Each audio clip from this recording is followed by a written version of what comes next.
நாம இன்னைக்கு பார்க்க போற இந்த படம் ஒரு விண்டேஜ் ரொமான்டிக் மூவி. இந்த படத்தோடைய ஒன்லைனர் என்னன்னா, ஒரு 16 வயசு பையன் தான் வீட்டில் வேலை செய்யக்கூடிய எல்லா பெண்களோடையும் ஒன்று மண்ணா இருக்கிறான். இது ஒரு அடல்ட் கண்டென்ட் மூவியா இருக்கிறதால 18 வயசுக்கு மேலே இருக்கவங்களும் விருப்பம் உள்ளவங்க மட்டும் பாருங்க. விருப்பம் இருக்கிறவங்க இந்த கதையை முழுசாக கேளுங்க, கண்டிப்பாக இது உங்களுக்கு பிடிக்கும். இந்த படத்தோடைய ஸ்டார்டிங் சீனில் வெறும் 16 வயசான நம்ம படத்தோடைய ஹீரோவான ரோஜரை காட்டுறாங்க. ஹாஸ்டலில் லீவ் விட்டாங்கன்னு சொல்லிட்டு வீட்டுக்கு வராரு. நம்ம படத்தோடைய ஹீரோ மிகப்பெரிய பணக்கார வீட்டு பையன். ரோஜரை கூட்டிகிட்டு வரவங்க அவங்க வீட்டில் வேலை செய்யக்கூடிய வேலைக்காரங்களில் ஒருத்தி. குதிரை வண்டி ஒரு பக்கம் குலுங்க, அதில் வேலை செய்யக்கூடிய அந்த வேலை லேடியும் குலுங்க, எல்லாமே குலுங்க ஆரம்பிக்குது. நம்ம ஹீரோவும் அதை அப்படியே ஓரக்கண்ணில் பார்த்துட்டு ரசிச்சுட்டே வந்துட்டு இருக்கான். அந்த பையன் தன்னை தான் பார்க்குறான் அப்படின்னு தெரிஞ்சும் அந்த வேலைக்கார பெண் எதுவுமே சொல்லாமல் அவங்களும் அமைதியாக விட்டுறாங்க. அப்புறம் என்ன, நம்ம படத்தோடைய ஹீரோ ஒரு வழியாக அரண்மனைக்கு வந்துடுறாரு. அம்மா நம்ம ஹீரோவை பார்த்து எப்படா இருக்க, ரொம்ப நாளாச்சு உன்னை பார்த்து அப்படின்னு சொல்லி விசாரிச்சுக்கிட்டு அப்போ தான் கீழே கவனிக்கிறாங்க. அவனுடைய பேண்ட்டெல்லாம் ஈரமாயிருக்கு. அது எப்படி ஆச்சு அப்படிங்கிறது உங்களுக்கு தெரியும். அந்த ஈரமான பேண்ட்டையும் கூட துடைக்க ஒரு லேடி வந்து ஹெல்ப் பண்ணுறாங்க. மறுநாள் நம்ம ஹீரோ தோட்டத்துக்கு விளையாட போகிறான். அப்போ அவனை பிக்கப் பண்ணி கூட்டிகிட்டு வந்தாங்களா ஒரு வேலைக்கார பொண்ணு. அவங்ககிட்ட காய்கறி கூடைய இந்தா வச்சுக்கோ அப்படின்னு சொல்லிட்டு அவங்க 2 காலையும் அகட்டி வச்சுக்கிட்டு அப்படியே செடிகளுக்கு நீர் பாச ஆரம்பிக்கிறாங்க. இதையெல்லாம் பார்த்த நம்ம ஹீரோ தலை தெறிக்க வீட்டுக்கு ஓடுறான். ஒரு கட்டத்தில் ஓடி போன நம்ம ஹீரோ கால் தடிக்கு கீழே விழறான். அங்கே ஏதோ சத்தம் கேட்குது. என்ன சத்தம் சொல்லி அக்கம் முக்கம் சுற்றி பார்க்குறான். அங்கே பார்த்தா இவனுடைய வீட்டில் வேலை செய்யக்கூடிய வேலைக்கார பெண்ணில் ஒரு பொண்ணு இன்னொரு வேலைக்காரன் கூட ஒன்று மண்ணுமா இருக்கிறான். இதை பார்த்த இவனுக்கு இன்னும் ஷாக் ஆகிட்டு தலை தெறிக்க ஓடுறான் அவனுடைய வீட்டுக்கு. சேச்சா என்னடா இது ஊரா, இது திரும்புகிற இடமெல்லாம் கசமசமாக இருக்கு அப்படின்னு சொல்லி நினைக்கிறான். நேராக வீட்டுக்கு வந்த ரோஜர் அன்னைக்கு நைட்டு டின்னரை சாப்பிட்டுட்டு அதுக்கப்புறம் அவனுடைய ரூமுக்கு போகிறான். நைட்டு நேரம் அரண்மனையே அமைதியாக இருக்க யாரோ கிளாப் பண்ணுற சவுண்டு மட்டும் இவனுக்கு கேட்டுகிட்டே இருக்கு. என்னடா இது சத்தமாக இருக்குன்னு சொல்லி வெளியே எட்டி பார்த்தா அவங்க வீட்டில் வேலை செய்யக்கூடிய வேலைக்கார பெண்ணில் ஒருத்தி கதவுக்கு முன்னாடி பென் பண்ணி நிற்கிறத அவன் பார்க்குறான். ரூமுக்குள்ளே இருந்து யாரோ அந்த பொண்ணுடைய பின்னாடி தபையில வாசிக்கிறாங்க. அதனால தான் இந்த சத்தம் வருது. அந்த தபையில வாசி முடிஞ்ச உடனே அவங்களும் ட்ரெஸ்ஸை சரி பண்ணிவிட்டு ஒன்றுமே நடக்காத மாதிரி அங்கேருந்து கிளம்பி போகிறாங்க. மறுநாள் காலையில் அண்ணனும் தங்கச்சியும் அவங்க வீட்டு தோட்டத்தில் விளையாடுறதுக்காக போகிறாங்க. அவங்க வீட்டில் வேலை செய்யக்கூடிய எல்லா பெண்களும் குளிக்கிறதுக்காக ஒரு ஆத்தங்கரையில் உட்காந்துருக்காங்க. அப்போ இந்த பொண்ணுங்கள்லாம் சேர்ந்து என்ன பேசிக்கிறாங்கன்னா, நேற்று யாரெல்லாம் யார் கூட தபையில வாசித்தாங்க, யாரெல்லாம் புல்லாங்குழல் வாசித்தாங்க அப்படின்னு சொல்லி அவங்களுக்குள்ளே பேசி சிரிச்சுக்கிறாங்க. இந்த ஊரில் என்ன வழக்கம்னா, கம்மாக்கரைக்கு அந்த சைடில் பெண்களும் இந்த பக்கம் ஆண்களும் குளிக்கணுமா.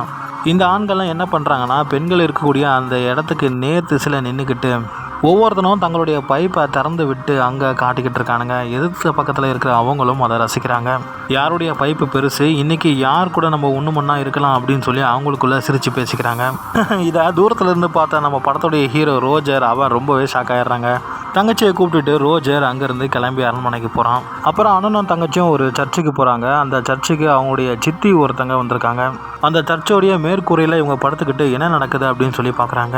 அவங்க சித்திக்கு இன்னும் கல்யாணம் ஆகலை. அவங்களுக்கு ஆண்கள்னாலே பிடிக்காது. சரியா, இப்படி இருக்கிற நிலைமையில் அவங்க ஒரு பாவ மன்னிப்பு கேட்கறதுக்காக வந்திருக்காங்க. என் அக்கா பையன் ரோஜர் எவ்வளோ பெருசாக வளர்த்து வச்சுருக்கான் அவன் புல்லாங்குழல் தெரியுமா. அவனுடைய அந்த புல்லாங்குழலை பார்த்ததுலேருந்து எனக்கு டெய்லியும் புல்லாங்குழல் வாசிக்கிற மாதிரியே கனவு வருது. மேலே இருந்து கேட்டுட்டு இருக்க ரோஜர் என்னடா இது நம்மளை பற்றின பேச்சு அடிப்படுதுன்னு சொல்லி அப்படியே கொஞ்சம் முன்னாடி வந்து எட்டி பார்க்குறான். ஃபாதர் அதுக்கு என்னம்மா உனக்கு புல்லாங்குழல் வாசிக்கிறதுக்கு தான் பிடிக்குமா, தபையில வாசிக்கலாம் பிடிக்காதா உனக்கு? ஒரு வேளை உனக்கு தபையில வாசிக்கணும் போல் ஆசையாக இருந்தால் என்கிட்ட சொல்லுமா, நான் உனக்கு நல்லா பண்ணி விட்றேன் அப்படின்னு சொல்கிறாரு. இதை கேட்ட உடனே சித்திக்காரு பயங்கரமாக ஷாக் ஆகிறா. என்ன ஃபாதர் சொல்கிறீங்க நீங்களா அப்படின்னு. ஏம்மா நான் தபையில வாசிக்கக்கூடாதா, என்கிட்டையும் புல்லாங்குழல் இருக்குமா அப்படின்னு சொல்ல அவங்க சித்தி ரொம்பவே ஷாக் ஆகிறாங்க. ரோஜர் படுத்திருந்த அந்த இடம் ஒரு மரப்பலகையாக இருக்கிறதுனால அது உடஞ்சி அங்கேருந்து கரெக்டாக அந்த ஃபாதர் மேலேயே வந்து விடுறான். ஃபாதர் நேராக கூட்டிகிட்டு போய் அவங்க அம்மா கிட்டே நடந்தது எல்லாத்தையும் சொல்லி மாட்டி விட்டுறாரு. அவங்க அம்மாவோ ரோஜரோடைய டவுசரை கழட்டிட்டு அவங்க அம்மா சும்மா 10 அடி அடிக்கிறாங்க அந்த சாட்டையால். அவனுடைய பின்னாடி ஃபுல்லாக பழுத்து போகுது தக்காளி பழம் மாதிரி. இது எல்லாத்தையும் அவங்க வீட்டில் வேலை செய்யக்கூடிய வேலைக்காரியில் ஒருத்தையும் அவங்க தங்கச்சியும் பார்க்குறாங்க. சும்மா சொல்லக்கூடாதுங்க, இருக்கிற வேலைக்காரிலேயே இந்த வேலைக்காரி தான் ரொம்பவே அழகாக இருப்பான். வடிவேல் ஒரு படத்தில் டிக்கியில் அடிபட்டு குப்பரப்படுத்திருப்பார்ல, அது மாதிரி அன்றைக்கி நைட்டு படுத்திருக்கான் ரோஜர். அவனுடைய அந்த தங்கச்சி அந்த குட்டி பொண்ணு அவனுக்கு ஆறுதல் சொல்கிறாங்க. அன்றைக்கி நைட்டும் ரோஜருக்கு பாத்திரங்கள் உருள்ற சவுண்டும் அதே நேரத்தில் கிளாப் பண்ணுற சத்தமும் கேட்குது. அந்த வழியிலையும் அந்த ரணகலத்திலையும் என்னடா அது சத்தம் அப்படின்னு சொல்லி தட்டு தடுமாறி ஓடி போய் பார்க்குறான் நம்ம படத்தோடைய ஹீரோ. அதே மாதிரி அந்த வேலைக்காரி ஹெலன் வாசலுக்கு முன்னாடி குனிஞ்சிருக்க அந்த வீட்டுக்குள்ளே இருந்து யாரோ அவளுக்கு தபையில வாசிக்கிறாங்க. இப்போ வரைக்கும் அந்த தபையில வாசிக்கிறது யாருன்னு ரோஜருக்கும் தெரியல, நமக்கும் தெரியல. ஆனால் நல்ல தபையில வாசிக்கக்கூடிய ஆள் அப்படிங்கிறது மட்டும் நமக்கு தெரியுது.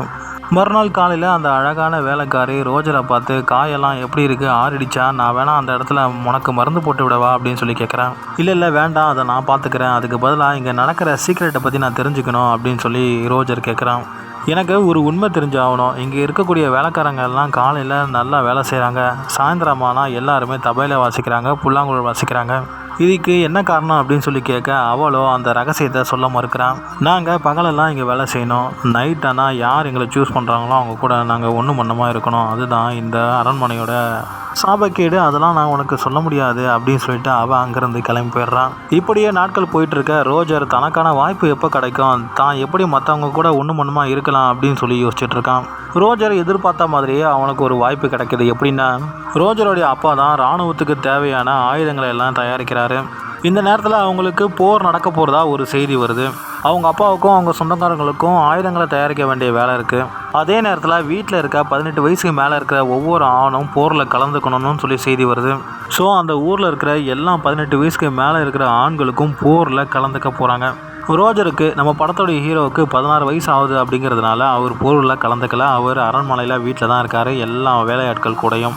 வீட்டில் இருக்கக்கூடிய எல்லா ஆண்களையும் போருக்கு அமுச்சிட்டு ரோஜர் ரொம்ப சந்தோஷமாக மனசுக்குள்ளே ஒரு பெரிய மனக்கோட்டையை கட்டுறான். இந்த நேரத்தில் ரோஜர் வீட்டில் வேலை செய்யக்கூடிய பெண்கள் கூட மட்டும் இல்லாமல் அவங்களுடைய சொந்தக்கார பெண்கள் கூடயுமே உறவு வச்சுக்கிறான். டெய்லியும் ஒரு வேலைக்கார பெண், டெய்லியும் ஒரு சொந்தக்கார பெண்ணுன்னு சொல்லி எல்லாரு கூடயுமே ஒன்று மண்ணாக இருக்கிறான் நம்ம படத்தோடைய ஹீரோ. இப்படியே இவர் மாறி மாறி பண்ணிகிட்டே இருந்ததால் ஒரு கட்டத்தில் அங்கே இருக்கக்கூடிய எல்லா பெண்களும் இவனால் கர்ப்பமாயிடுறாங்க. அதே நேரத்தில் போருக்கு போன எல்லா ஆண்களும் மறுபடியும் வீட்டுக்கு வந்துடுறாங்க. கர்ப்பமான ஒவ்வொரு பெண்ணையும் அவங்களுடைய பார்ட்னர் கூட அவங்களுக்கு தெரியாமல் சேர்த்து வைக்கிறது தாங்க மித்த கதையே. என்னுடைய ஃபேவரட் விண்டேஜ் மூவியில் இந்த மூவியும் ஒன்றுங்க. இந்த படத்துடைய பேர் what every French human wants அப்படிங்கிறது தான். படத்துடைய ஸ்டார்டிங்லேயே மேலே ஹெட்லைனில் இந்த படத்துடைய நேம் கொடுத்துருப்பேன். விருப்பம் உள்ளவங்க போய் வெப்சைட்டில் செக் பண்ணி பாருங்கள். காமெடியான ஒரு அடல்ட் கண்டென்ட் மூவி பார்க்க நீங்கள் விரும்பினா இந்த படம் கண்டிப்பாக உங்களுக்கு ஒரு ட்ரீட்டாக இருக்குங்க. இது மாதிரியான வித்தியாசமான கதையை பார்க்க மறக்காமல் நம்ம சேனலை சப்ஸ்கிரைப் பண்ணி வச்சுக்கோங்க. அடுத்த ஒரு வித்தியாசமான அடல்ட் மூவியோட உங்களை வந்து பார்க்குறேன். டாடா பாய்.